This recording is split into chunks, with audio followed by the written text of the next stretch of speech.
अस्सलाम वालेकुम, welcome to horror discussions. Friends, अगर आपने मेरे चैनल को अभी तक सब्सक्राइब नहीं किया है तो प्लीज़ मेरे चैनल को सब्सक्राइब कर लीजिए, और अगर आपने मेरी पहले वाली स्टोरीज़ नहीं सुनी है तो वो भी ज़रूर सुन लीजिए, और मुझे कमेंट करके ज़रूर बताइए कि आपको मेरी स्टोरीज़ कैसी लगती हैं। तो फ्रेंड्स, आज मैं आपको सावात के पहाड़ी इलाके में रहने वाली एक हस्बैंड और वाइफ की हॉरर स्टोरी सुनाने वाली हूँ। अदील एंड शहीना ये दोनों हस्बैंड वाइफ थे, और इनकी शादी को 20 साल गुजर चुके थे, लेकिन अभी तक इनके पास इनकी कोई औलाद नहीं थी। तो ये दोनों वहाँ पर अकेले ही रहा करते थे। तो अदील जो था वो कपड़े का कारोबार करता था, और वो हर मंथ एक बार जो है, एक हफ्ते के लिए वो इस्लामाबाद जाया करता था, और वहाँ से वो जितना भी अपना स्टॉक है वो लेकर वापस आया करता था। और इस हफ्ते के दौरान शाहीना अकेली अपने घर में रहती थी, और वो हमेशा से, क्योंकि इसी तरीके से उनकी रूटीन थी, तो शाहीना भी यूज्ड टू थी, वो भी अकेली रहते हुए डरती नहीं थी, तो वहाँ पर आराम से रह लेती थी।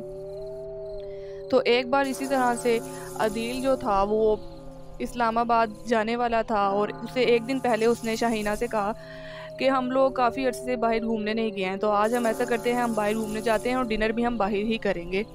तो शाहीना भी मान गई, और ये दोनों डिनर के लिए चले गए बाहर। इन्होंने डिनर वगैरह किया बाहर जाकर, और कुछ देर के लिए वहाँ पर ठहरने लगे। अब ये एक जगह पर टहल रहे थे कि अचानक से शाहीना की आंख पे ना कोई शाइन सी ऐसे किसी चीज़ की पड़ी। तो उसने गौर से देखा, तो वहाँ पर उसे ना एक दरख्त था, उसके नीचे एक रिंग, एक अंगूठी मिली जो बहुत ही ज़्यादा खूबसूरत थी। उसने उस अंगूठी को उठाया, और वो हैरान हो गई कि इतनी खूबसूरत रिंग यहाँ पर ऐसे क्यों पड़ी हुई है।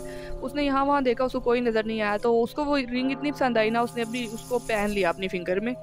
और वो लोग इसी तरह से वहाँ पे घूम फिर के अपने घर वापस आ गए। नेक्स्ट डे अदील जो था वो चला गया इस्लामाबाद के लिए, और शहीना अकेली थी घर में। तो उसने घर के काम वगैरह निपटाए, और वो जाकर अपने रूम में लेट गई। अब वो लेटी हुई थी कि एकदम से रात हो गई। रात के टाइम ना दरवाज़ा कोई बहुत ज़ोर से बजाने लगा। तो इसने ये सोचा शाहीना ने कि रात का वक्त है, ये इतनी ज़ोर से दरवाज़ा इस टाइम कौन बजा रहा है। तो वो गई देखने के लिए बाहर, तो उसने देखा कि एक छोटी सी बच्ची है, और बहुत अजीब सी हालत में, उसके बाल बिखरे हुए हैं, ऐसे गंदे कपड़े हैं, और वो खड़ी हुई है दरवाजे के बाहर, और वो रोए जा रही है। तो इसने विंडो से देखा ये सब कुछ, और इसने थोड़ा सा ऐसे दरवाज़ा खोल के उस बच्ची से पूछा कि क्या बात है, आप इस टाइम यहाँ पर क्या कर रही हो, और यहाँ पे ऐसे क्यों खड़ी हो। तो वो बच्ची रोने लगी और कहने लगी, मेरा यहाँ पे कोई नहीं है, मैं अकेली हूँ, और मुझे बहुत ज़्यादा भूख लगी है, प्यास भी लगी है, आप मुझे प्लीज़ कुछ खाने के लिए दें, कुछ पानी दें। तो शहीना ने कहा, ठीक है, तुम यहीं पे रुको, मैं तुम्हारे लिए कुछ लेके आती हूँ। तो वो अंदर गई, जो भी उसको खाने के लिए मिला, और उसने एक बोतल में पानी भरा, और उसने ला के उस बच्ची को दे दिया, और उसको कहा, तुम जाओ यहाँ से। तो वो बच्ची वो पानी और खाना लेकर वहाँ से चली गई। अब शहीना वापस जाकर अपने रूम में सो गई। अब वो सोई हुई है, तो थोड़ी देर बाद उसकी ऐसे आँख खुलती है, तो वो करवट लेती है, तो वो देखती है वो बच्ची बिल्कुल उसके साथ उसके बेड पर लेटी हुई है। तो वो एकदम से उठती है, और उस गुस्से में उस बच्चे को बोलती है कि तुम यहाँ पर कैसे आई हो, तुम्हारी हिम्मत कैसे हुई अंदर आने की, और तुम यहाँ पर आके मेरे साथ मेरे बेड पर सो रही हो।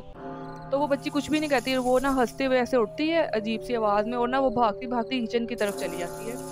तो शहीना भी गुस्से में कहती, रुको ज़रा, मैं तुम्हें बताती हूँ। वो उसके पीछे पीछे भागती किचन की तरफ। अब जैसे ही शहीना किचन में एंटर होती है, तो किचन का दरवाज़ा अपने आप बंद हो जाता है, और वो बच्ची गायब होती है। शहीना आवाज़ देती है कि तुम कहाँ छुपी हो, बाहर निकलो, लेकिन वो कोई रिस्पॉन्स नहीं आता। अब एकदम से किचन के जो भी बर्तन वगैरह, जो भी चीज़ें होती हैं, वो सब ज़ोर ज़ोर से हिलने लगती हैं, सब चीज़ें गिर रही हैं इधर उधर। शहीना चीखने लगती है, वो बहुत ज़्यादा डर जाती है कि ये सब क्या हो रहा है। तो उतने में एक चाकू बहुत ज़ोर से शहीना की तरफ आता है, और लकीली शहीना बाल बाल बच जाती है, उसकी जान बच जाती है, और चाकू उसके साइड पे लग जाता है। तो अब उसको समझ नहीं आ रही कि ये सब कुछ क्या हो रहा है। वो बहुत ज़्यादा चीख रही है, और किचन में इतना शोर, और सब चीज़ें इधर उधर टूट रही हैं, बर्तन टूट रहे हैं। तो वो ज़ोर ज़ोर से इस बच्ची को आवाज़ देती, कहाँ हो तुम, कौन हो, बाहर निकलो, मेरे सामने आओ, मुझे क्यों तंग कर रही हो। तो फिर वो देखती कि वो लड़की, वो बच्ची उसके सामने आती है, और वो बहुत ख़तरनाक उसका चेहरा होता है, लंबे लंबे बाल, और वो उसको घूर रही है, और वो उसको कह रही, मैं तुम्हें ज़िंदा नहीं छोड़ूंगी, तुम हमारी चीज़ लेकर आई हो, मैं तुम्हें ज़िंदा नहीं छोड़ूंगी। तो शहीना को समझ नहीं कुछ आ रही होती, वो कहती, मैं क्या लेकर आई हूँ, तुम मुझे बताओ, मैं तुम्हें वापस कर दूंगी। लेकिन वो कुछ बोल भी नहीं रही, और बस वो ना शहीना पर अटैक करी जा रही है। अब कुछ देर इस तरह सिलसिला चलता है, और शहीना वहाँ पर बेहोश हो जाती है। उसके बेहोश होने के बाद सब चीज़ें नॉर्मल हो जाती हैं। अब जब उसको होश आता है, वो उठती है, और वो फ़ौरन बाहर मेन गेट की तरफ भागती है कि मैं जल्दी से यहाँ से बाहर निकलूँ। लेकिन वो मेन गेट की तरफ जाती है, तो दरवाज़ा भी नहीं खुल रहा, कुछ भी नहीं खुल रहा है। और फिर अचानक से कोई उसका गला दबाने लगता है, और इतनी ज़ोर से गला दबाने लगता है कि उसकी सांस बिल्कुल बंद हो रही है। वो चीख चीख रही है, लेकिन कुछ समझ नहीं आ रही, और पूरे घर में सब चीज़ें इधर उधर बिखर रही हैं, टूट रही हैं। तो ये सब कुछ जो इनके घर में हो रहा था, इनके जो आसपास के हमसाए थे उनके घरों में आवाज़ें जा रही थी कि इतना शोर इस घर में कभी आज तक नहीं हुआ, आज ऐसा क्यों हो रहा है। तो उतनी देर में कुछ इनके पड़ोसी थे, 2-3 आदमी कुछ औरतें थी, वो आकर ज़ोर से दरवाज़ा खटकाने लग जाती हैं कि शाहीना दरवाज़ा खोलो, क्योंकि उन्हें पता था शाहीना इसका घर में अकेली है और अदील बाहर गया हुआ है। तो लेकिन शहीना दरवाज़ा नहीं खोल रही होती है, तो वो कुछ लोग मिलकर उस दरवाजे को तोड़ देते हैं और जब वो अंदर आते हैं तो शहीना की हालत ख़राब होती है, उसका गला कोई दबाया जा रहा है लेकिन कुछ नज़र नहीं आ रहा। तो वो उसको छुड़ाते हैं, बहुत मुश्किल से वो शहीना को छोड़ती है और शहीना बेहोश हो जाती है। अगले दिन शहीना जब अपने बेड पर, उसकी आँख खुलती है, वो अपने बेड पर होती है और उसके आसपास कुछ उसकी पड़ोसी जो औरतें होती हैं वो बैठी होती हैं और उससे उसका हाल चाल पूछती है कि तुम ठीक हो अब? तो वो कहती है हाँ मैं ठीक हूँ। तो वो उससे पूछती हैं तो वो सब कुछ बताती है कि इस तरह से मेरे साथ हुआ है। तो ये सब बताते हुए एकदम से शहीना की नज़र पड़ती है अपने हाथ पर, तो उसकी फिंगर में जो उसने अंगूठी पहनी होती है वो उसकी रिंग जो होती है वो गायब होती है। फिर शहीना को इस चीज़ का अंदाज़ा होता है, वो सारी चीज़ें रिवाइंड उसके ज़हन में होती है। वो सोचती है कि मैंने ये रिंग वहाँ से उठाई थी और शायद यही वो चीज़ थी जो वो मांग रही थी और यही लेने के लिए वो हमारे घर आई थी और वो इस वजह से मुझ पर अटैक कर रही थी।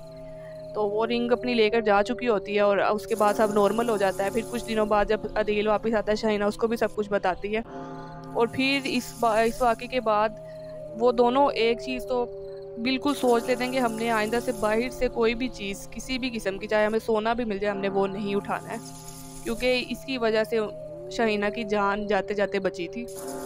तो फ्रेंड्स, ये थी हमारी आज की स्टोरी। अगर आपको पसंद आई है तो मेरी स्टोरी को लाइक ज़रूर कीजिएगा, चैनल को सब्सक्राइब करके कमेंट करके मुझे ज़रूर बताइए कि आपको मेरी स्टोरीज़ कैसी लगती हैं। तो अब मिलेंगे कल किसी नई स्टोरी के साथ, तब तक के लिए अल्लाह हाफिज़।